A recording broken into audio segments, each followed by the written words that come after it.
సూర్యాపేట జిల్లా కోదాడలో భయంకర పరిస్థితి నెలకొంది. శ్రీ విద్యా కాలేజీ వద్ద ఒక గంజాయి బ్యాచ్ పాఠశాలకు వచ్చే అమ్మాయిలను లైంగిక వేధింపులకు గురి చేస్తున్నారు. గత కొంతకాలంగా టీజింగ్ కు పాల్పడుతున్న పోకిరీలు సమస్యలు సృష్టిస్తున్నారు. పరిస్థితిని తెలుసుకున్న అమ్మాయిల పేరెంట్స్ గంజాయి వాడ యువకులను అదుపులోకి తీసుకోవడానికి ప్రయత్నించినప్పటికీ వారు పట్టుకునే లోపే పారిపోయారు. కాలేజీ వద్ద ఉన్న మిల్క్ సెంటర్ నిర్వాహకులే గంజాయి సేవించి విద్యార్థులను ఈ విధంగా వేధిస్తున్నారని కూడా ఆవేదన వ్యక్తం చేస్తున్నారు.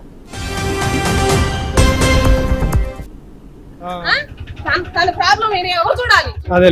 తను పొద్దున్న నుంచి 11 గంటలకు వచ్చి తీసుకెళ్తే అప్పటి నుంచి అప్పటి నుంచి కూడా పిల్ల అన్నం తినకుండా ఏడుస్తా పడుకుంది. ఆ కడుపులో పెట్టుకుంది. ఆ బాధ తను నాకు చెప్పలే, తల్లి నాకు చెప్పలేక తను బాధపడుతుంది.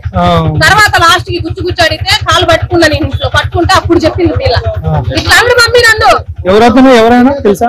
ఎవడా మిల్క్ సెంటర్ అంటే మరి మాకు తెలియదు. ఆల్రెడీ పోయిన ఇయర్ చెప్పింది, లాస్ట్ ఇయర్ చెప్పింది, మళ్ళీ ఇప్పుడు చెప్పింది, 2 months బ్యాక్ చెప్పింది. మొన్న ఎవరో తన్నినారంటే అన్ని పుండి మీద కారం చల్లొద్దమ్మా, మనం వాళ్ళ పేరెంట్స్ కూడా బాధపడతారు, ఆగండి అని చెప్పిన.